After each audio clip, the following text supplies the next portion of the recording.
एक चरण भी श्री राम वृंदावन को छोड़कर मैं कहीं नहीं जाता। क्या करते हैं? नाचते हैं। यहाँ ताहि अहीर की छोहरियां छछिया भरी छाछ पे नाच नचावे। कारण कुछ भी नहीं, ये कारण बैर अकारण सब काहू सो। लड़ जाए झगड़ जाए, अरे कोई कारण हो, कारण से क्या मतलब, उन्हें तो लड़ना है। एक बार एक रेल यात्रा में मुझे एक दंपति मिले, सत्संगी थे, प्रणाम किया, बैठ गए और पति ने थोड़ी देर में कहा, पत्नी की ओर संकेत करके, महाराज इन्हें समझाइए, ये बहुत क्रोध करती है। तो पत्नी बोली, महाराज इनसे पूछिए कि मैं क्रोध क्यों करती हूं, कुछ कारण तो होगा, बिना कारण तो क्रोध कर नहीं सकती। उस दिन पहली बार मुझे लगा कि यह बात तो सही है कि बिना कारण के क्रोध नहीं आता, लेकिन एक बात मैं आपको बताऊं, पहले किसी न किसी कारण से क्रोध आता है, और जब क्रोध व्यक्ति का स्वभाव बन जाता है तो वह कारण खोज लेता है। कोई कारण न हो पर वो स्वभाव है। एक आदमी का एक रसोईया भोजन बनाता था, और मान लो किसी दिन भोजन सुस्वादु न बने तो दिन भर उसे डांटते थे, मूर्ख, ऐसा भोजन बनाया, कोई स्वाद ही नहीं है। वो बेचारा माफी मांगता, लेकिन विडंबना यह थी कि दूसरे दिन रसोईया अगर सुस्वादु भोजन बना दे तो भी प्रसन्न नहीं होते थे, और दुगना क्रोध करते, उसे डांटते। तो वो कहता कि आज क्या बात, आज क्या सुस्वादु भोजन नहीं बना? बोले बना है। बोले फिर काहे को नाराज हो रहे हो? बोले इसलिए नाराज हो रहे हैं कि जब इतना सुस्वादु भोजन बना लेते थे तो कल क्यों नहीं बनाया था? अब बोलो।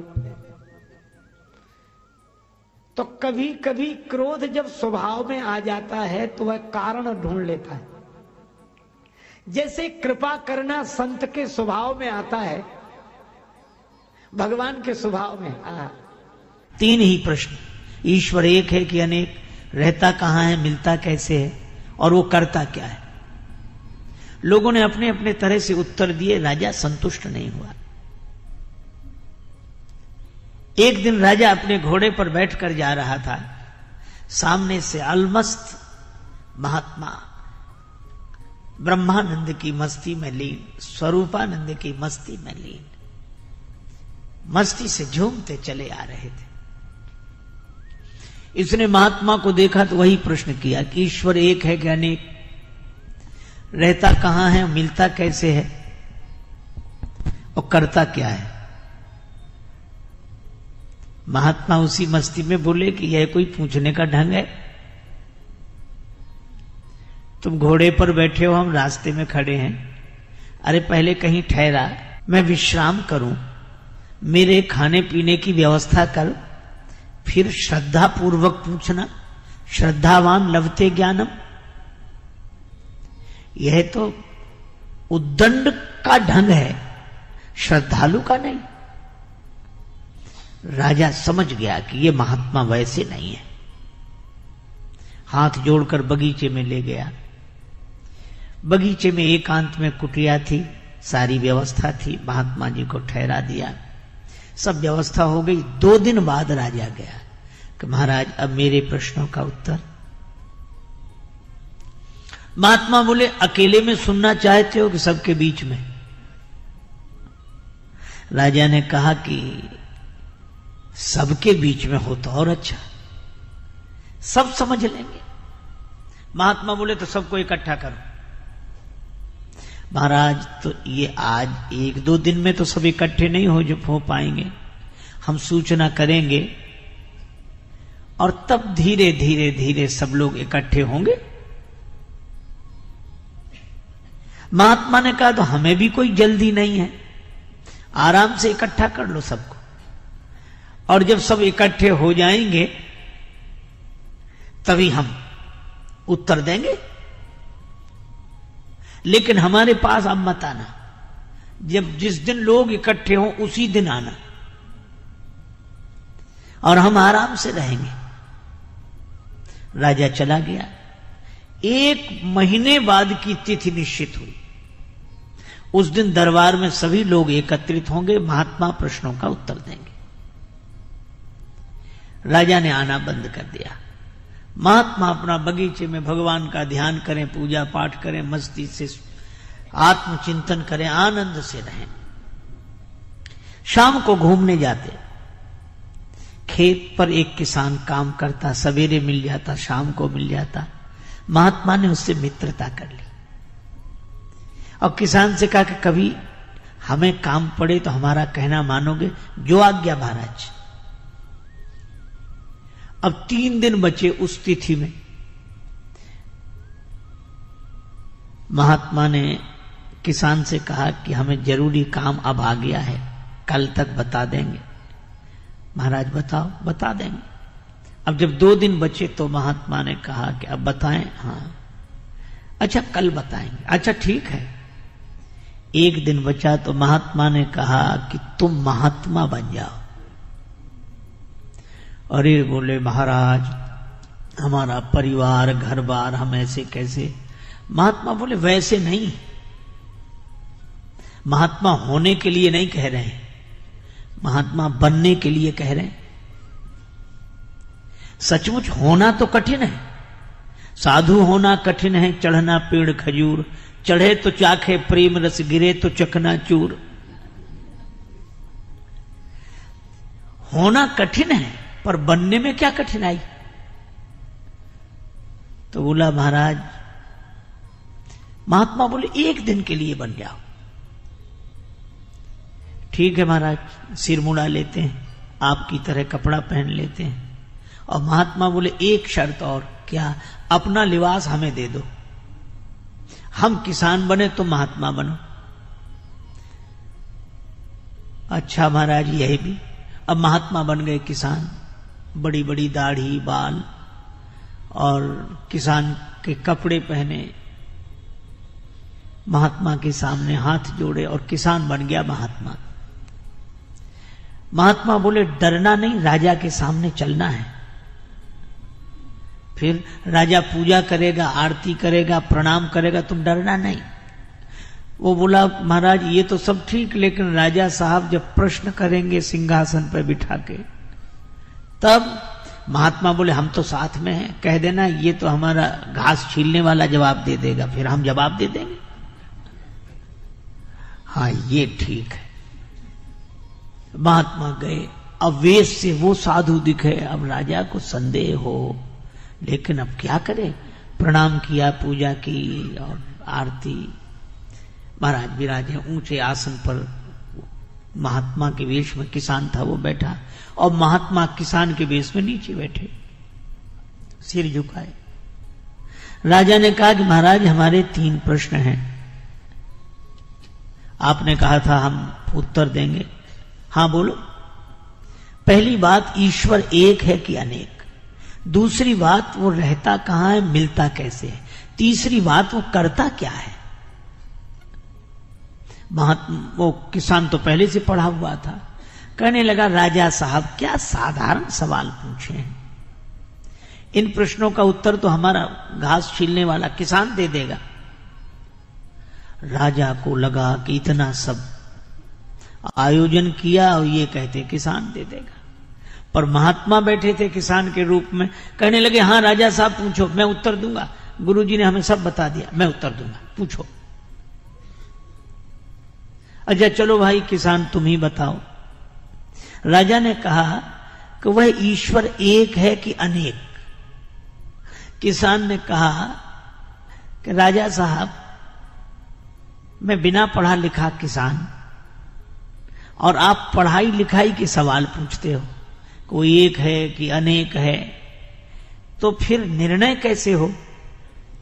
एक काम करो राजा साहब, आप कुछ मणियां मंगा लो, ठीक है, गिनना आप, फैसला हम करेंगे। राजा बोला ये ठीक है। एक थाल में मणियां आ गई। अब राजा ने गिनना शुरू किया, एक मणि उठाई और एक मणि उठाकर राजा बोला एक। किसान ने कहा बिल्कुल ठीक, रख दो, रख दी। अब दूसरी मणि उठाई, राजा बोला 2। किसान के रूप में महात्मा थे, वो बोले झूठ बोलते हो, देखो हाथ में 2 है कि 1? कहा है तो 1। बोले फिर 2 क्यों कहते हो?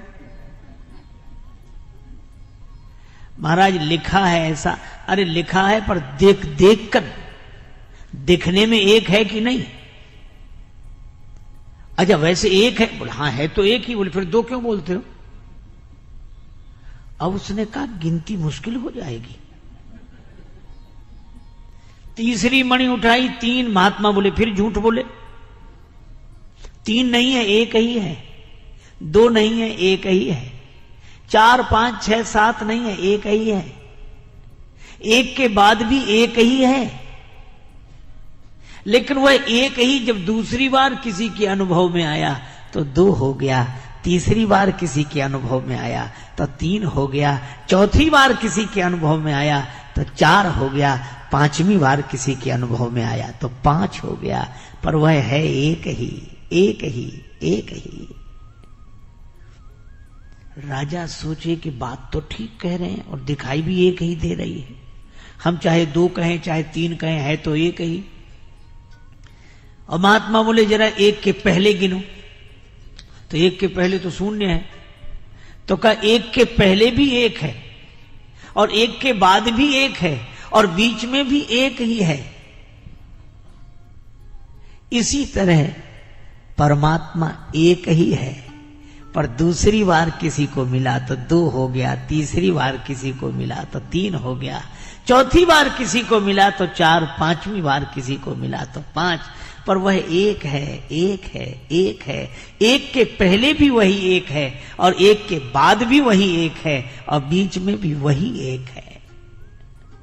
राजा ने तो हाथ जोड़ लिए कि महाराज ऐसा समाधान नहीं सुना। न कोई चौपाई, न दोहा, न श्लोक, न कोई ग्रंथ, किसी का प्रमाण नहीं। और गिनने की सही बात है, हम देखते हैं तो 1 ही दिखता है। ये 2 3 4 तो हमें सिखा दिया गया है, पढ़ा दिया गया है। अगर ये सीखी हुई पढ़ाई छोड़कर देखें तो 1 ही है। बड़ा सुंदर उत्तर दिया महाराज, हम मान गए कि ईश्वर 1 है, 1 है, 1। अच्छा एक बात बताओ, रहता कहां है, मिलता कैसे? महात्मा बोले तुम कठिन कठिन सवाल पूछते हो, खिलाते पिलाते कुछ हो नहीं। तो महाराज क्या, दूध मंगाओ। 1 कटोरे में दूध आ गया। अब वो महात्मा दूध तो पिए नहीं, दूध में उंगली घुमावे ऐसे। अरे ये दूध में उंगली क्यों घुमा रहे? महात्मा बोले सुना है इस दूध में घी रहता है, तो हम सोचते हैं घी निकाल कर खा लें। राजा बोला आप भी पागलों जैसी बातें करते हैं। दूध तो रहता है पर ऐसे थोड़ा ही मिलता है। कैसे मिलता है? और दूध को जमाना पड़ता है, दही बनाना पड़ता है, फिर मंथन करना पड़ता है, फिर मक्खन निकलता है, फिर आग में तपाना पड़ता है, तब घी मिलता है दूध में। पर बातों से नहीं मिलता है, उसकी विधि है, उसका पालन करने से मिलता है। महात्मा ने कटोरा रख दिया, दूध पी लो। का दूध नहीं पीना, तुम्हारे प्रश्न का उत्तर देना था। तुम कहते हो रहता कहां है और मिलता कैसे है? जैसे दूध में घी रहता है, इसी तरह परमात्मा तुम्ही में समाया हुआ है, तुम्ही में समाया हुआ है। लेकिन वह बातों से नहीं मिलता, उसकी विधि है। पहले निष्ठा जमानी पड़ती है, फिर विचार की मथानी से उसे मथना पड़ता है, तब वैराग्य का मक्खन निकलता है। फिर तपस्या की अग्नि में तपाते हैं, तब घी प्रकट होता है। वह इसी तरह वह परमात्मा तुम्हारे भीतर से ही प्रकट हो जाएगा, पर उसकी विधि है। राजा बोला कमाल का, ऐसा उत्तर नहीं सुना। अच्छा एक अंतिम सवाल, करता क्या है? महात्मा बोले कि अब एक बात बताओ, तुम सवाल पूछ रहे हो, मैं उत्तर दे रहा हूं, तो तुम हमारे गुरु हो कि हम तुम्हारे गुरु? राजा बोला गुरु तो आप ही हो। महात्मा बोले फिर ये कोई ढंग है? कि तुम सिंहासन पर राजा बने बैठे रहो, हम नीचे बैठे रहे। फिर उतरो नीचे। राजा नीचे उतरा और किसान के रूप में महात्मा सिंहासन पर जाकर बैठ गए। अब राजा नीचे बैठा, कुछ उत्तर पाने के लिए महात्मा बोले ही नहीं। तो कहा कि महाराज आपने उत्तर नहीं दिया। किसान बोला यही करता है, राजा को किसान की जगह बिठा देता है, किसान को राजा की जगह बिठा देता है, बड़ों को छोटा बना देना, छोटे को बड़ा बना देना, यही उसका काम है, रोज यही करता रहता है। मसकई करई विरंचे प्रभु अजहि मसकते ही। भगवान श्री सीताराम जी के गुणग्राम के इस पवित्र वन में विहार करने वाले कवीश्वर और कपीश्वर, कवीश्वर श्री वाल्मीकि जी और कपीश्वर श्री हनुमान जी, इनकी मैं वंदना करता हूं। अरण्य, पुण्यारण्य भगवान के गुणों का वन है। या देखो वन में वन की बात, यह भी तो श्री वृंदावन है। और वृंदावन में एक और वन, श्री सीताराम जी की कथा का वन, सीताराम गुणग्राम पुण्यारण्य। अच्छा, इसमें कौन है दो का, कवीश्वर और कपीश्वर। तो वाल्मीकि जी कौन है?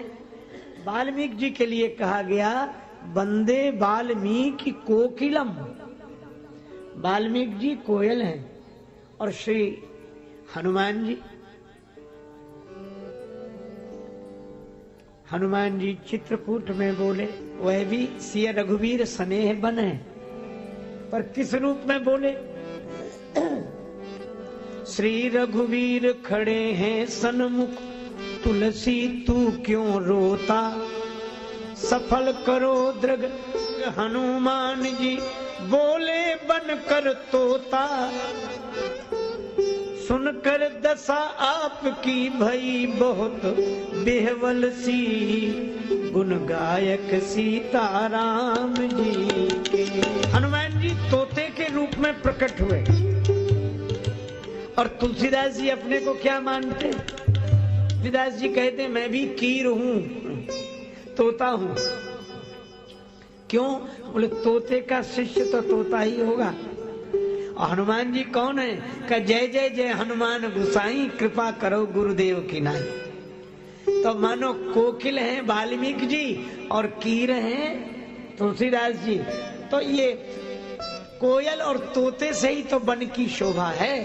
तो भैया यही बात है कि कवीश्वर और कपीश्वर मानो सीताराम जी के गुण समूह के पवित्र वन के कोकिल हैं वाल्मीकि जी और कीर हैं श्री हनुमान जी। कवीश्वर कपीश्वर, मैं श्री वाल्मीकि जी की और श्री हनुमान जी की वंदना करता हूं। इसके बाद जानकी माता की वंदना कर रहे हैं। उद्भव, स्थिति अर्थात पालन, उत्पत्ति पालन प्रलय में जो हेतु हैं, उद्भव स्थिति संहार कारिणी। किसी ने कहा कि श्री सीता जी को ये उत्पत्ति पालन प्रलय से क्यों जोड़ रहे? सृष्टि को उत्पन्न करना तो ब्रह्मा जी का काम है, पालन करना भगवान विष्णु का काम है, संहार करना भगवान शिव का काम है। तो इसका उत्तर यह है कि ब्रह्मा जी सृष्टि को उत्पन्न करते हैं, पर सृष्टि को उत्पन्न करने की शक्ति तो चाहिए। पालन करने की शक्ति भगवान नारायण को चाहिए और सृष्टि को संहार करने की शक्ति भगवान शिव को चाहिए। तो श्री सीता जी शक्ति स्वरूपा हैं, यह परमात्मा की शक्ति है। अर्थात परमात्मा की शक्ति का सहारा पाकर ही ब्रह्मा सृष्टि की उत्पत्ति करते हैं, भगवान विष्णु पालन करते हैं और भगवान रुद्र संहार करते हैं। हरहि हरिता विधि विदिता शिवहि शिवता जहि दई। किसकी शक्ति से? वो श्री जानकी जी हैं। उद्भव स्थिति संहार कारिणी, क्लेश हारिणी। सारे क्लेश दूर होते हैं जनक नरेंद्र नंदनी श्री जानकी जी की कृपा से आहा वे भक्ति होकर क्लेश का हरण करती है। सर्वश्रेयस करीम, और वे शक्ति होकर तो ब्रह्मा को, विष्णु को और शिव को सृष्टि के उत्पत्ति पालन प्रलय की शक्ति देती हैं। भक्ति होकर क्लेश का हरण करती हैं। लक्ष्मी रूपा होकर श्रेयस प्रदान करती हैं। सर्वश्रेयस करीब, समस्त श्रेय देने वाले। पर एक अद्भुत बात है इस मंत्र में। श्री तुलसीदास जी से किसी ने पूछा कि आप श्री जानकी जी को प्रणाम कर रहे हैं? हाँ। कौन सी जानकी जी को? जो उत्पत्ति पालन प्रलय कराती हैं उन जानकी जी को? तुलसीदास जी बोले नहीं। तो क्लेश हरण करने वाली जानकी जी को ना? अच्छा, समझ गए। श्रेय देने वाली श्री जानकी जी को नहीं। फिर किसे प्रणाम कर रहे? ये तुलसीदास जी का भाव है का यह तो सब प्रभाव है, पर हम प्रभाव के कारण श्री जानकी जी को प्रणाम नहीं कर रहे हैं, भाव के कारण कर रहे हैं। और भाव कौन सा है? तो बड़ा सुंदर उत्तर दिया, न तो हम राम वल्लभाम, हम तो श्री राम वल्लभा जानकी जी को प्रणाम करते हैं, क्योंकि पूजनीय प्रिय परम जहां ते, मानी सबही राम के नाते। न तो हम राम वल्लभाम, हम माता के रूप में वंदना करते हैं, माता की वंदना कर रहे हैं। न तो हम राम वल्लभाम, राम प्रिया श्री जानकी जी की वंदना कर रहा हूं। और क्या नाता चाहिए? छोड़ सब नाते, बस मान यही नाता।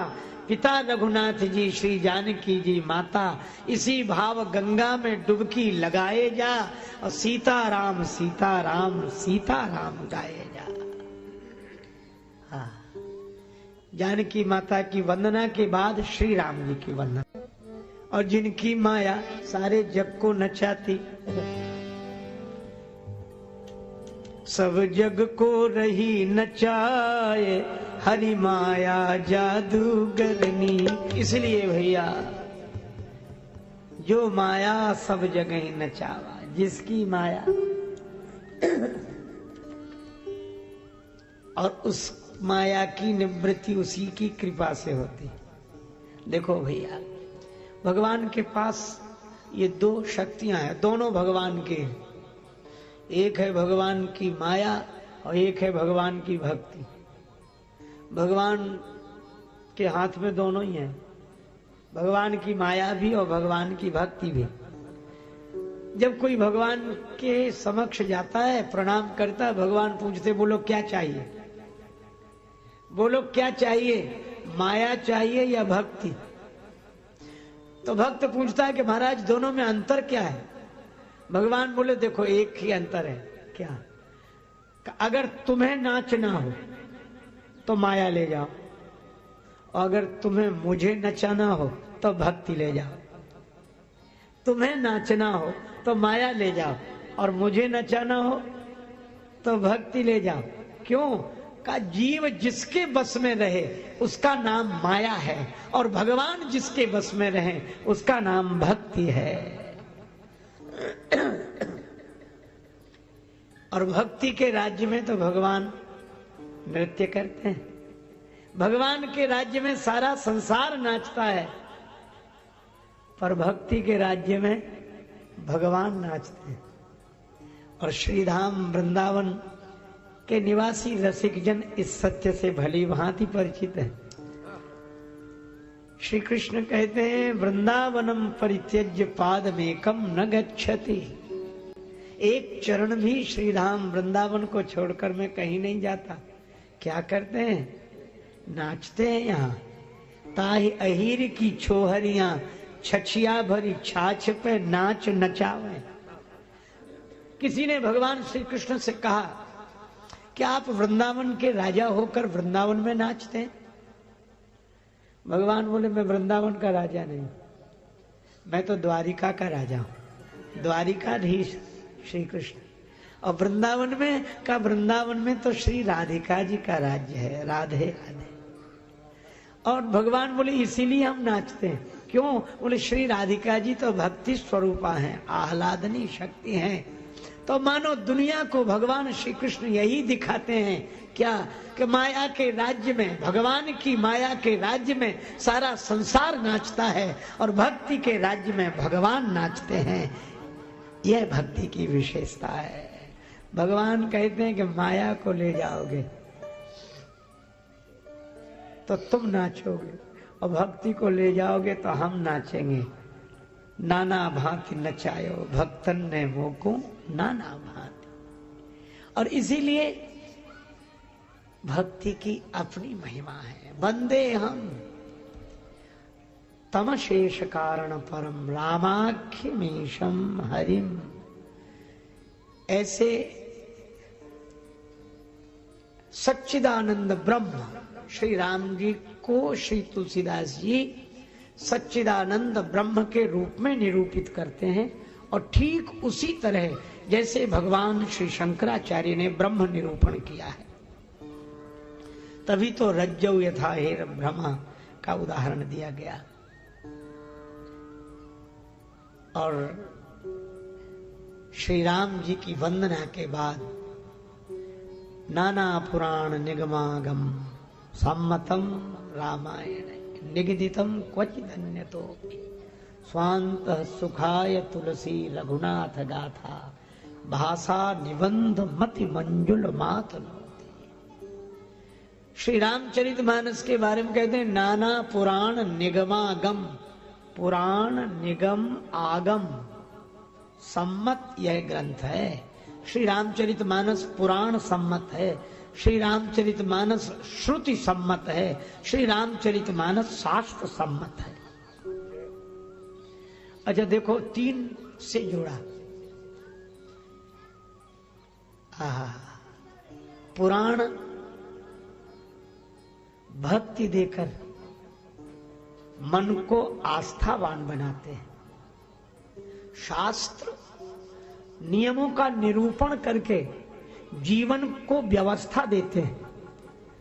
और वेद ज्ञान देकर अस्तित्व का अनुभव कराते हैं। और हमारे जीवन का चरम परम लक्ष्य यही है, अस्तित्व का अनुभव।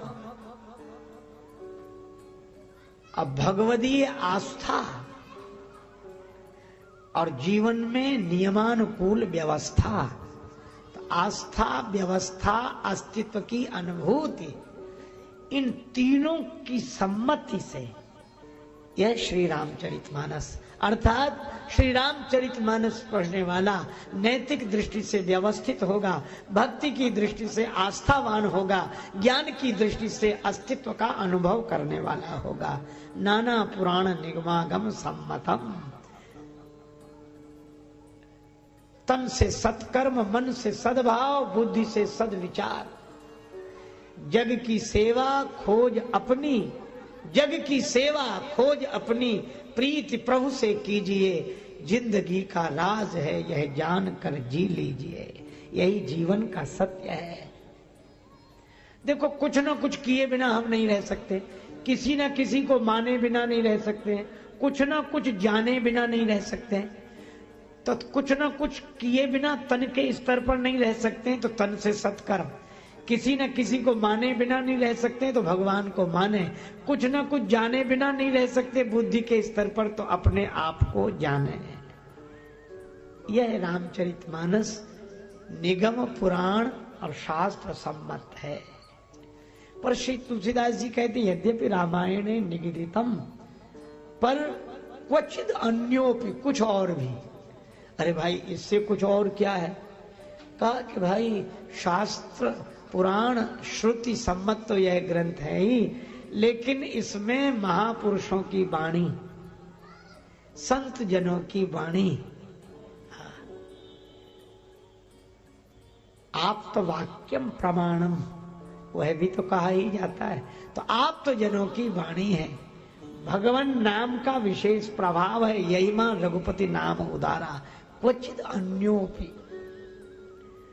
इस तरह श्री रामचरितमानस के स्वरूप का वे वर्णन करते हैं। लेकिन एक बात है, यह कथा कहते किसके लिए?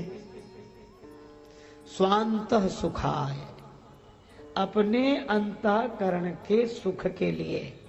अच्छा, एक मैं और आपसे निवेदन करूं, रामचरितमानस आरंभ होता है स्वांतः सुखाय से, और रामचरितमानस का विश्राम होता है उत्तरकांड में। जो अंतिम श्लोक है वहां लिखा स्वांतस्तमः शांतये, अपने अंतःकरण के तम को शांत करने के लिए, अज्ञान को नष्ट करने के लिए। स्वांतः सुखाय और स्वांतस्तमः शांतये। आहा, कथा किसको सुना रहे? तुलसीदास जी से पूछा गया कि आपने अपने गुरुदेव से कथा सुनी? हाँ, मैं पुण्य निज गुरु सन सुनी, कथा सुसू कर खेत। गुरु कृपा से समझ में आई? हाँ, कुछ दिन बाद आई, पर थोड़ी थोड़ी आई। अच्छा, आपने समझ ली कथा? हाँ, तो अब तो आप कथा सुनाने लगे होंगे। हाँ, किसको सुना रहे? भाषाबद्ध करव में सोई, भाषाबद्ध करव में सोई, मोरे मन प्रबोध जेहि होई, मोरे मन प्रबोध जेहि होई, मोरे मन प्रबोध जेहि होई, मोरे मन प्रबोध जेहि होई, मोरे मन प्रबोध जेहि होई, मोरे तमशेष कारण परम राम प्रबोध जेहि होई, मोरे मन प्रबोध जेहि होई, मोरे मन प्रबोध जेहि होई, मोरे मन प्रबोध जेहि होई, मोरे मन प्रबोध जेहि होई, मोरे मन प्रबोध जेहि होई। मैं अपने मन को कथा सुना रहा हूं, और यह, अच्छा, आप अपने मन को कथा सुना रहे हैं? हाँ, तो एक परंपरा है क्या, कथा कहने वाला बीच बीच में श्रोता का नाम लेता है। जैसे भगवान शंकर पार्वती जी को कथा सुना रहे हैं, तो वे क्या कहते हैं? उमा कहाऊं मैं अनुभव अपना, सत हरि भजन जगत सब सपना। यह वही भावानुवाद, ब्रह्म सत्यम जगन मिथ्या, सत हरि भजन जगत सब सपना। शंकर जी नाम ले रहे श्रोता का, उमा कहाऊं मैं अनुभव अपना, सत हरि भजन जगत सब सपना। कागभूषुंड जी गरुड़ जी को कथा सुना रहे, तो वे श्रोता का नाम लेते, निज अनुभव अब कहाऊं खगेशा, बिनु हरि भजन न जाहि कलेशा। याज्ञवल्क्य जी भरद्वाज जी को कथा सुना रहे हैं, तो वो भी नाम लेते हैं, भरद्वाज सुनु जाहि जब होई विधाता बाम, धूरि मेरु सम जनक जमता ही व्याल समदाम। वे भी कहते हैं भरद्वाज सुन। अच्छा भैया, एक बात और है, क्या श्री तुलसीदास जी क्या अपने श्रोता का नाम लेते हैं?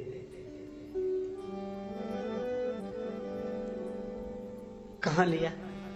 पाई न केहि गति पतित पावन, राम भज सुन सठ मना। पाई न केहि पतित पावन, राम भज सुन सठ मना।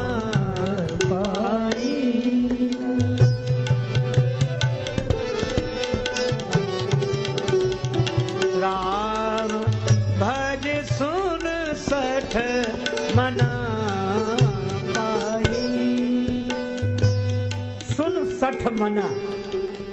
तो मैं आपसे निवेदन करूं, श्री तुलसीदास जी महाराज का श्रोता मन है, वे अपने मन को कथा सुना रहे हैं। हम लोग अपने मन से कथा सुनाते हैं, चाहे जिसको। पर तुलसीदास जी महाराज अपने मन को कथा सुना रहे। और मुझे तो लगता है कि संत श्री तुलसीदास जी महाराज की साधना पद्धति दो रूपों में दिखाई देती है।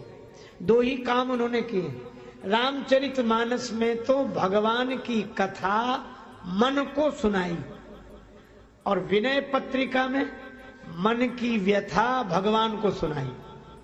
मेरो मन हरिजू हठ न तजय, यो मन कबहू तुम ही ना लागो। ऐसी मूढ़ता या मन की, कितना बढ़िया संकेत है। मानो श्री तुलसीदास जी कहते हैं कि हमारे तो जीवन की साधना का यही सफल सूत्र है। क्या? का मन को भगवान की कथा सुनाना और मन की व्यथा भगवान को सुनाना, और काम दोनों से ही बन जाता है। चाहे तो मन भगवान की कथा सुन ले और चाहे मन की व्यथा भगवान सुन ले।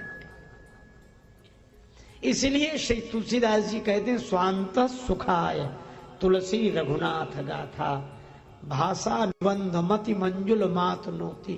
भाषाबद्ध। अच्छा, भाषा में क्यों? क्या श्री तुलसीदास जी देववाणी के विद्वान नहीं है? उनके रचित श्लोकों को देखिए, पता लगता है। लेकिन उनसे जब किसी ने कहा कि आपने संस्कृत में नहीं लिखी श्री राम कथा, दोहावली में उत्तर देते हैं, का भाषा का संस्कृत, प्रेम चाहिए साँच। का भाषा का संस्कृत, प्रेम चाहिए साँच। और काम जो आवे कामरी, तो काले करे कमाच। अगर कम्बल से ही काम चढ़ जाए तो दुसाले की क्या जरूरत है। लेकिन श्री तुलसीदास जी की कृपा है हमारे जैसे लोगों पर। आप लोगों की बात नहीं कह रहा हूं, मैं अपनी बात कह रहा हूं। देखो, एक महात्मा बड़ी अच्छी बात कहते थे। वो कहते थे कि संस्कृत भाषा नारियल, संस्कृत भाषा नारियल की तरह है। एक संत की वाणी है, संस्कृत भाषा नारियल और फोरत में कठिनाई। नारियल को तोड़ो और छीलो। संस्कृत भाषा नारियल तोड़त में कठिनाई, और गरी फोर तुलसी धरी, जो चाहे सो खाए। कितनी कृपा, बना बनाया रस है। इसीलिए एक बात सुनी गई थी, किसी महापुरुष के द्वारा कही गई थी कि श्री रामचरितमानस और श्रीमद् भगवद गीता, उपनिषद, वेद, पुराण, शास्त्र, इनमें क्या अंतर है। तो एक महापुरुष ने बड़ी अच्छी बात कही, कहा कि श्रीमद् भगवद गीता, उपनिषद, भागवत आदि जो ग्रंथ हैं, यह विद्वानों के लिए सरल और सरल आदमी के लिए कठिन है। विद्वानों के लिए सरल, पढ़े लिखे के लिए सरल, और बिना पढ़े लिखे के लिए कठिन। विद्वानों के लिए सरल और न समझ के लिए कठिन। पर रामचरितमानस में ठीक उल्टी बात, यह सरल आदमी के लिए सरल है, विद्वानों के लिए कठिन है। जिसे पता ही नहीं है वह भी अपने वाक्यों के प्रयोग में चौपाइयां बोलता। अरे भैया, हम सब जानते हैं तुम्हारा प्रेम, स्वार्थ लाग करें सब प्रीति। अब उस बेचारे को पता ही नहीं है कि कहां लिखा है, किसने लिखा है। चाहे जिस किसान के मुख पर एक बात रहती है, का बरसा जब कृषि सुखाने, और जिन विचारों को कुछ नहीं मिल पाता वो बोलते रहते हैं, को नृप हो हमें कहानी।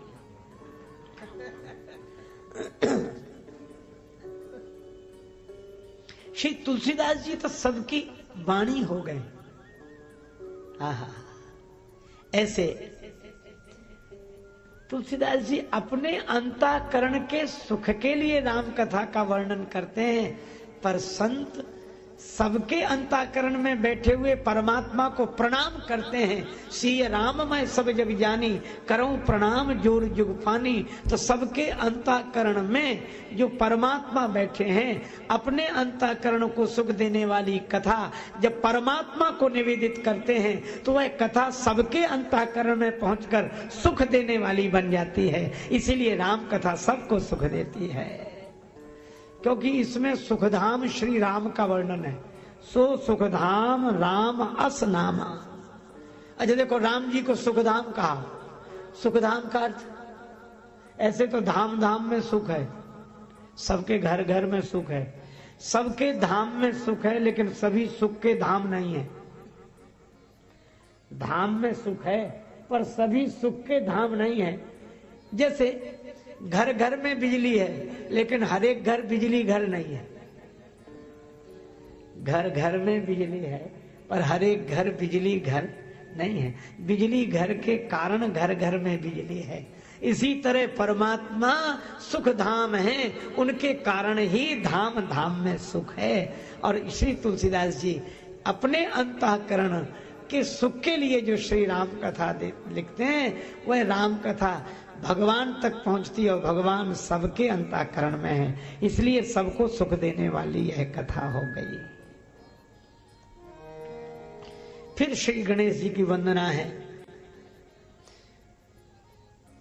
जो सुमिरत सिद्धि होए। उसके बाद परमात्मा की वंदना की गई है, उस रूप की भगवान नारायण की वंदना, भगवान शिव की वंदना। और वे वाल्मीकि मुनि की वंदना करते हैं, गुरुदेव की वंदना करते हैं। बंदो गुरु पद पदुम परागा। गुरुदेव के चरणों की वंदना, चरण धूलि की वंदना, चरण कमल के पद नख की वंदना। आहा, फिर तो मैं कहता हूं श्री तुलसीदास जी जैसा विनम्रता का स्वरूप कहां दिखाई देगा। संतों की वंदना, सज्जनों की वंदना यहां तक तो ठीक है, खलों की वंदना कहीं नहीं मिलेगी। अच्छा, एक अद्भुत बात, संतों की, भक्तों की, सज्जनों की वंदना भले ही एक बार की गई हो, पर खलों की वंदना, मैं खलों की वंदना फिर कर रहा हूं।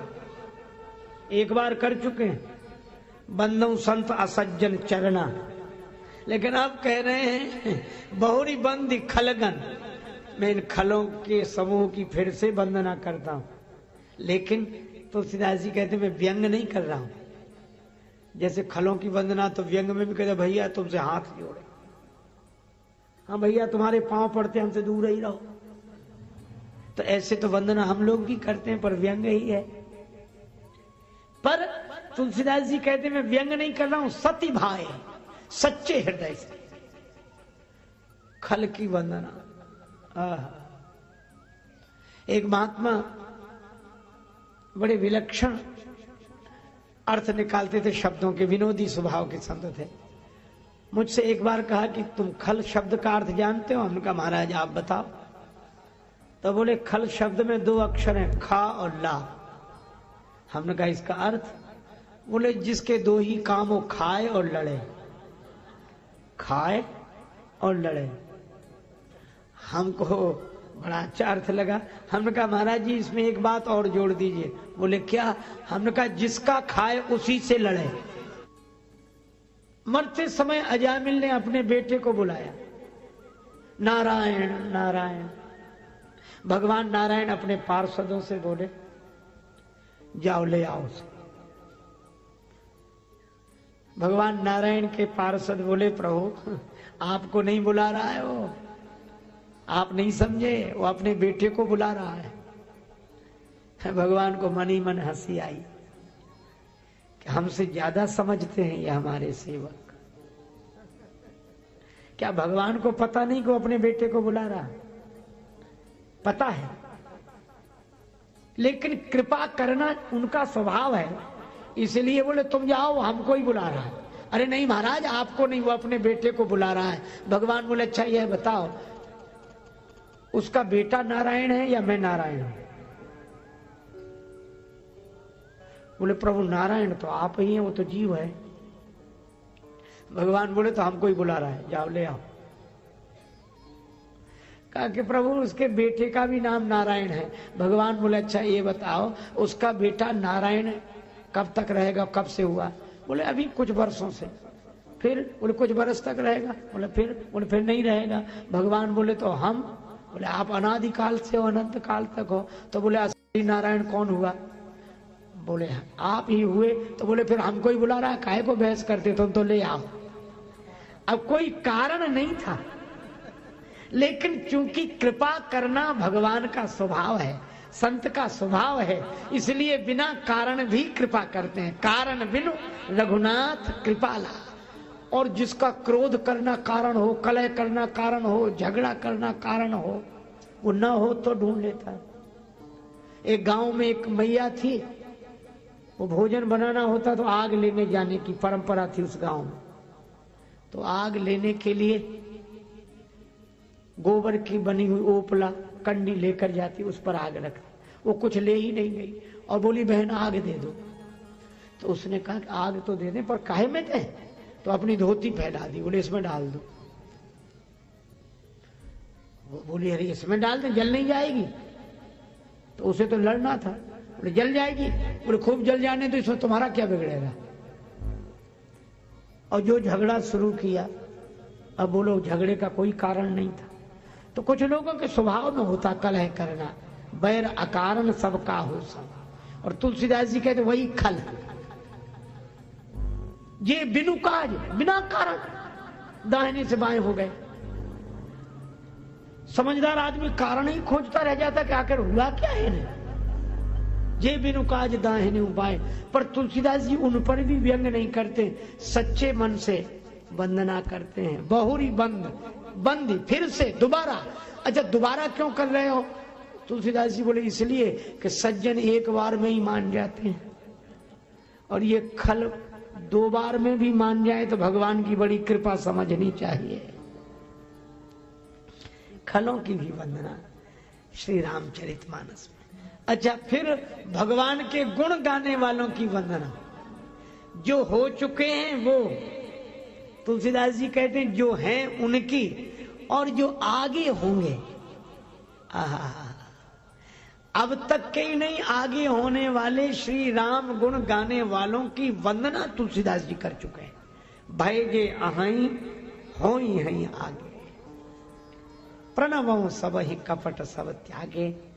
अच्छा तो आप कवि हैं न? नहीं कवि हो न चतुर कहावो, मति अनुरूप राम गुण गावो। अच्छा तो मति तो मिली, हाँ, तो वो भी प्रसाद है किसी का। किसका? शंभु प्रसाद सुमति ही होलसी। ये रचना तो भगवान शंकर की है। श्री रामचरितमानस भगवान शंकर की रचना है। रचि महेश निज मानस राखा। अच्छा तो आप कौन हैं? तुलसीदास जी बोले हम तो प्रकाशक हैं। शंकर जी ने जिसे रचकर छिपा लिया था, तुलसीदास जी बोले हमने उसे कहकर छपा दिया है। अवधपुरी यह चरित प्रकाशा। सभी की वंदना करते हैं। श्री भरत जी का बाण लगा, श्री हनुमान जी मूर्छित होकर धरती पर गिर गए। पर्वत को संभाल लिया। गिरो कपि राम कही पवन राख्यो गिरी, गीतावली में वर्णन है। श्री भरत जी तो व्याकुल हो गए, प्रभु से प्रार्थना करने लगे, हे प्रभु कृपा करें यह वानर वीर मूर्छा मुक्त हो जाएं। मूर्छा दूर हुई, भरत जी ने हृदय से लगा लिया। श्री भरत जी ने हनुमान जी से कहा मुझसे अपराध हो गया। क्या? आप राम जी की सेवा में लगे हुए थे, मैंने बाण मारकर आपको नीचे गिरा दिया, मुझसे अपराध हो गया, गलती हो गई। श्री हनुमान जी हाथ जोड़कर बोले अपराध आपसे नहीं मुझसे हो रहा था, गलती तो मुझसे हो रही थी। कैसे? का अयोध्या में आकर भी ऊपर ऊपर से निकला जा रहा था, तो आपने बाण मारकर संकेत किया कि हनुमान जी सब जगह ऊपर उठकर रहो, ज्ञानी हो, ज्ञानी नाम अग्रगण्य।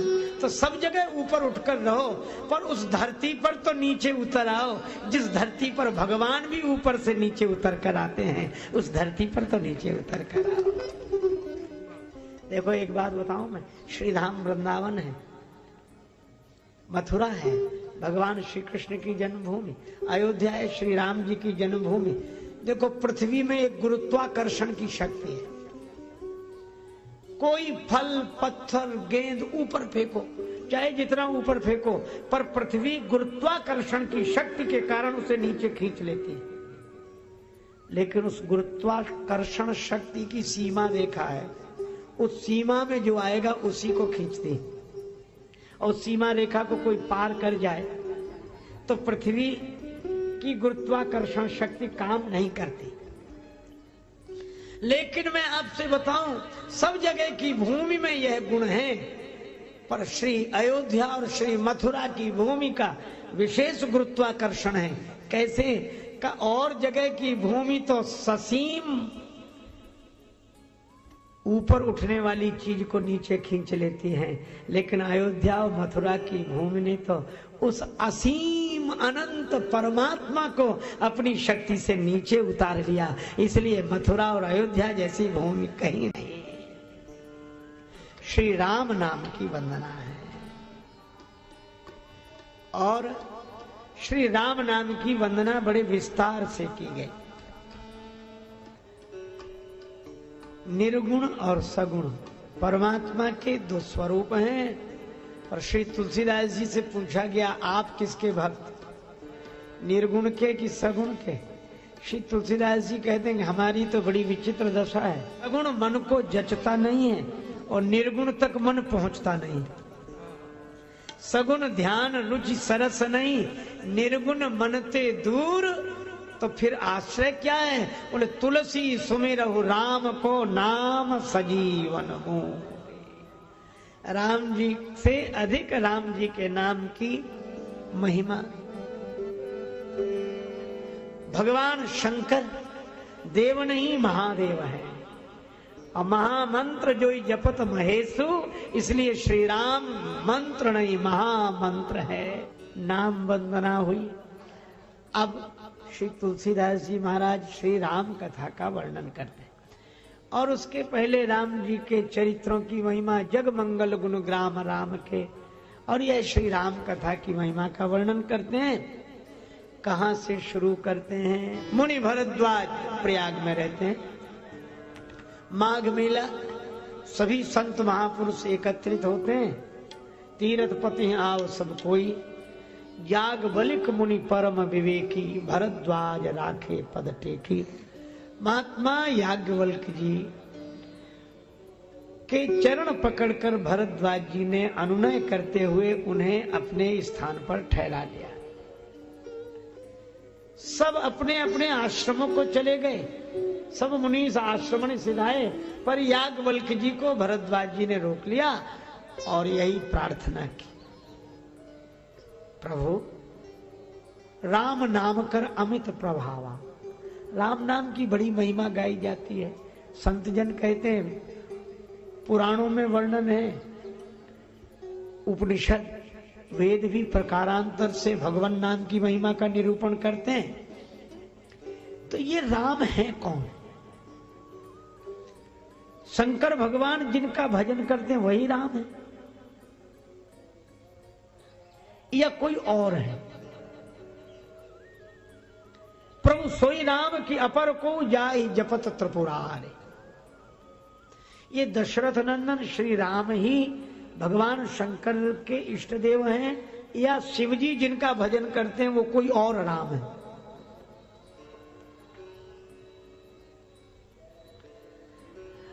और ये दशरथ नंदन जो श्री राम है, इनमें तो कोई विशेषता दिखाई देती नहीं। कैसे? नारी विरह दुख लहे अपारा, भयो रोष रन रावण मारा। उनकी पत्नी का हरण रावण ने किया, बहुत दुखी हुए। ऐसा राग नहीं देखा हम, इतना राग कि पत्नी विरह में इतने रोए अपने को ही भूल गए, पूछत चले लता तरु पाती, वृक्षों से लताओं से पता पूछते थे। इतना राग और इतना रोष, भयो रोष रन रावण मारा। हमें तो उनमें राग और रोष ही दिखाई देते हैं, काम और क्रोध ही दिखाई देते हैं, और तो कोई विशेषता दिखती नहीं। यह बात श्री तुलसीदास जी ने अपने मानस में लिखी। क्यों? संत भविष्य दृष्टा होते हैं कि आगे के लोग ऐसा ही कहने वाले होंगे, इसलिए उनके प्रश्न का उत्तर अभी से दे दिया जाए। एक गांव के सज्जन तो मुझसे ही कह रहे थे, जब उन्हें पता लगा कि मैं रामायण की कथा कहता हूं, तो बोले रामायण में ऐसा क्या है, कोई विशेषता नहीं। तो हमने कहा क्यों? बोले हम ही सुना दें आपको। तो उन्होंने सुनाया। एक राम रहे एक रावन्ना, एक छत्री एक बामन्ना, बिन्ने बिन की नारी हरी तो बिन्ने बिन की नाश करी, तनक बात की बातन्ना, तुलसी लिख दो पोथन्ना। कुछ है ही नहीं इसमें। तो ऐसे भी लोग हैं जिनके लिए रामायण में कुछ है ही नहीं, और राम जी में भी उन्हें राग रोष ही दिखता है। पर इसका यह अर्थ नहीं है कि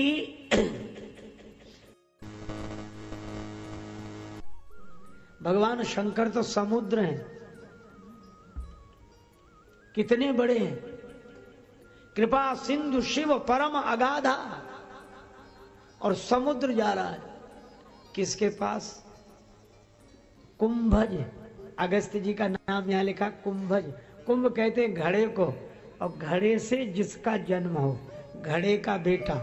समुद्र घड़े के बेटे से कथा सुनने जा रहा है। शंभु गए कुंभज ऋषि पाही। किसी ने शंकर जी से कहा कि आपकी बड़ी महानता है, इतने बड़े होकर, इतने विनम्र होकर कुंभज के पास कथा सुनने जा रहे। शंकर जी ने कहा कि नहीं नहीं, कुंभज की ही महिमा अधिक है। यह भगवान शंकर की सोच है। कहा क्यों अधिक है? बोले मैं तो समुद्र हूं, पर कुंभज माने अगस्त। अगस्त तो समुद्र को पी गए, अगस्त में तो समुद्र ही समा गया है। और ये राम कथा का समुद्र, श्री राम कथा का समुद्र तो घट में ही समा सकता है। और घड़े के बेटे, घट माने हृदय, और हृदय का बेटा माने भाव। तो शंकर जी कहते हैं कि अपना प्रभाव भूलकर भाव के द्वारा कथा सुननी चाहिए, यही संकेत है। भगवान शिव कैलाश पर्वत से नीचे उतरे। कहा कि आप इतनी ऊंचाई से नीचे उतरे कथा सुनने के लिए? शंकर जी, ये नीचे उतरना तो मानो जन्म लेना है। शिव जी बोले हाँ, हम भी उतरते हैं, ऊपर से नीचे उतरते हैं। कैसे? बोले जैसे लोग उतरते हैं, लेकिन आम व्यक्ति उतरता है आसक्ति के कारण, और हम उतरते हैं भक्ति के कारण। और हम उस धरती पर जा रहे हैं जहां भगवान नीचे उतर कर आते हैं भगवान की कथा सुनने के लिए। और अकेले नहीं गए, भगवान शंकर कथा सुनने गए तो संग सती, साथ में सती जी जा रहे। श्री तुलसीदास जी ने बड़े विशेषण दिए, जग जननी भवानी। अच्छा, एक अद्भुत बात, सारे विशेषण सती जी के संग लगे, शंकर जी के संग नहीं। शंभु गए, कौन गए? शंभु। संग में कौन है? जग जननी भवानी सती माता। यह क्यों? सती जी विशेषता को साथ लेकर जा रही है, और शंकर जी अपने सारे विशेषण छोड़कर जा रहे हैं। जब अपनी विशेषता का विस्मरण हो तब तो भगवान की कथा का स्मरण हो, अपने गुणों का विस्मरण हो तभी तो भगवान के गुण सुने जा सकते हैं। और वहां हुआ भी यही। भगवान शंकर और सती माता को देखकर कुंभज ऋषि तो धन्य हो गए, चरणों में गिर गए। पूजे ऋषि अखिलेश्वर जाने। परमात्मा का रूप जानकर पूजा की। आहा, श्रोता में अगर वक्ता भगवान को देख ले तो भगवान के गुण गाना भी उसके लिए पूजा हो जाती है। पूजे ऋषि अखिलेश्वर। कुंभज ऋषि परमात्मा का रूप समझकर गौरी शंकर भगवान सती माता की और शंकर भगवान की पूजा करते हैं। शंकर जी को बड़ा संकोच हुआ कि वक्ता होकर कितने विनम्र हमारी पूजा कर रहे हैं, पर सती माता ने सोचा कि अगर हमसे ज्यादा जानते होते तो हमारी पूजा क्यों करते। देखो, कोई प्रणाम करे तो प्रणाम करने में उसकी विनम्रता देखनी चाहिए, अपनी योग्यता नहीं। शिव जी तो विनम्रता देख रहे हैं कुंभज ऋषि की, और सती जी अपनी विशेषता देख रहे हैं, और अपनी विशेषता का स्मरण हुआ, अपने गुणों का गर्व हुआ तो भगवान के गुण सुन नहीं सकी, इसलिए नाम केवल शंकर जी का है। राम कथा मुनिवर्ज बखानी सुनी महेश परम सुख मानी। महेश ने सुनी, सती माता का नाम नहीं लिया। कभी मौजूद थे, नाम क्यों नहीं लिखा? तुलसीदास जी बोले वे तन से उपस्थित थी, हम उन्हीं का नाम लिख रहे हैं जो मन से उपस्थित हो। और जब कुंभज ऋषि से शिव जी ने कहा कि कथा सुनाकर धन्य कर दिया, अब दक्षिणा भी मांग लो। कुंभज ऋषि ने कहा कि जिन भगवान की कथा मैंने कही, आपने सुनी, उन्हीं की भक्ति मिल जाए, यही दक्षिणा है। ऋषि पूछी हरि भगति सुहाई, कही शंभु अधिकारी पाई। लौटे तो संग दक्ष कुमारी, चले भवन संग दक्ष कुमारी। और शंकर जी शंभु होकर गए, महेश बनकर कथा सुनी, त्रिपुरारी बन के लौटे। मुनिसन विदा मांग त्रिपुरारी। पर ये भगवान का दर्शन कैसे हो? कथा सुनने का यही फल है। कथा सुनने के बाद जिनकी कथा सुनी है उनके दर्शन का मन हो जाए, राम जी मिल जाए, भगवान मिल जाए। कैसे मिलेंगे? कैसे मिलेंगे? भगवान के दर्शन के लिए मन भाव से भर जाए। जहां भाव है वहीं भव का अभाव है। पर शिव जी मन में सोच रहे हैं भगवान का दर्शन हो जाए। तो दर्शन तो तब हो जब किसी का अवतार हो। तो भगवान ने तो अवतार ले लिया है, पर गुप्त रूप में। पर शिव जी आपको तो पता है, आप चले जाओ। शंकर जी बोले हम जाएंगे, प्रणाम करेंगे तो सारी दुनिया जान लेगी कि ये भगवान है।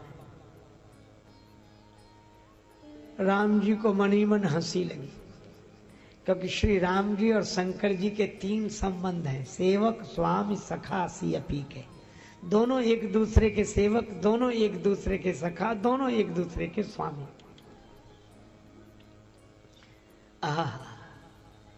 राम जी मनी मन से भोले बाबा आ जाओ ना। शंकर जी बोले आऊंगा, प्रणाम करूंगा तो सारे लोग जान लेंगे कि तुम भगवान हो, तो जो गुप्त रूप में अवतार लिया है उसका रहस्य खुल जाएगा। राम जी बोले बाबा हमारा जान लेना इतना आसान नहीं, हमको जान लेना इतना आसान नहीं कि आप प्रणाम करोगे और सारी दुनिया जान लेगी कि मैं भगवान हूं। शिव जी बोले बिल्कुल, जब मैं प्रणाम करूंगा तो लोग जानेंगे ही कि तुम भगवान हो। तो राम जी बोले भोले बाबा सारी दुनिया को बाद में जनाना, हमारी माया भी ऐसी विचित्र है। का क्या करेगी तुम्हारी माया? राम जी बोले भोले बाबा सारी दुनिया को बाद में जनाना कि मैं भगवान हूं, पहले अपनी धर्मपत्नी सती जी को ही जना लो कि मैं भगवान हूं तो जानो। राम कृपा बिनु सुन खगराई, जान न जाए राम प्रभुताई। और भगवान ने ऐसी लीला की, असत हिरण के पीछे दौड़े, अपने होने का होश नहीं रहा और रोने लगे। जो सत स्वरूप है वह असत हिरण के पीछे, और जो चित स्वरूप है उसे ज्ञान नहीं, और जो आनंद स्वरूप है वह रो रहा है। ऐसी भगवान की माया, इस रूप में भगवान प्रकट हुए। पर शंकर जी ने तो समझ लिया और बोले क्या, भरी लोचन छवि सिंधु निहारी, कुसमय जान न कीन चिन्हारी। बुरा समय था, बुरा समय। अच्छा मान लो अगर संबंध है, कोई आपका परिचित बुरे समय में दिखाई दे तो मिलना नहीं चाहिए उससे, विपत्ति के समय मिलना नहीं चाहिए। शंकर जी ने क्यों नहीं मिले? अरे यहां कुसमय शब्द का अर्थ दूसरा है। आप ऐसे समझो कि आपका मित्र करोड़पति हो और किसी नाटक में भिखारी का अभिनय कर रहा हो और वो कहे कि 20 दिन से भूखे हैं, कुछ नहीं मिला, दाने दाने को मोहताज, कोई दे दे। और आप खड़े होकर कहें चिंता मत करो, हम बैठे हैं, हम आ रहे हैं, अभी खिलाते, चलो हमारे साथ, तो उसका तो पूरा नाटक ही बिगड़ जाएगा। तो उस समय नहीं मिलेंगे, पर्दे के पीछे मिलेंगे। वाह क्या क्या अभिनय किया है। तो शंकर जी ने भी सोचा कि अभी राम लीला चल रही है, श्री राम जी स्टेज पर हैं, वैसी लीला कर रहे हैं, पर्दे के पीछे मिलेंगे। कुसमय जानी न कीन चिन्हारी। क्या लीला है। जय सच्चिदानंद भगवान, आपकी जय हो, जय हो, जय हो। शंकर जी आनंदित हो गए। उन्हें राजकुमार के रूप में भगवान दिखे और सती जी को भगवान में राजकुमार दिखे। तिन नृप सुतई कीन परनामा। बस अंतिम बात यह कहूं कि सती जी खुद तो समझ पाई नहीं और शंकर जी से कहा नहीं, पर शंकर जी जान गए, सती संदेह मत करो, यह मेरे इष्टदेव भगवान श्री राम हैं। और सती जी नहीं मानी। एक बार एक सज्जन अपने बेटे को किसी आचार्य के पास ले गए कि इसे पढ़ाओ, हमारा बेटा बहुत योग्य है, पर पढ़ा दो तो ठीक है। उनको आचार्य जी को बड़ा आश्चर्य हुआ कि अपने बेटे का वर्णन इस तरह करता है तो कितना अभिमानी होगा इसका बेटा। लेकिन चलो, 1 महीने बाद वो फिर आया जो अपने बेटे को छोड़ गया था आचार्य जी के पास। तो बोला हमारे बेटे में तो गुण ही गुण होंगे, कमी तो कोई होगी नहीं। आचार्य जी बोले क्या कहना तुम्हारे बेटे का, 100 गुण में 98 हैं इसके पास। अब तो पिता बड़ा अरे 98 होंगे ही, लेकिन 2 कम कौन से हैं? आचार्य जी बोले केवल 2 गुण नहीं है। कहा कौन से? बोले इसमें खुद की अकल है नहीं, एक, दूसरा बोले हमारी मानता नहीं है। बस ये 2 कमियां हैं, बाकी तो सब ठीक है। स्वयं की समझ है नहीं और अनुभवी की माने नहीं। सती माता अपनी लीला से यही उपदेश दे रही हैं कि या तो स्वयं की समझ हो, स्वयं की आंखें हो, या आंख वाले की मान लें। यही उपाय है। या तो स्वयं में विवेक पैदा करें या विवेकवान की बात माने। और रामचरितमानस ने ये 2 उपाय बताए कि शंकर जी तो भाव में डूब गए और सती जी झंझट में। शंकर जी ने बहुत समझाया पर सती जी मानी नहीं, और नहीं मानने का जो परिणाम हुआ वह सामने था। किसकी नहीं मानी? का जो भाव में डूबे थे उन शंकर जी की।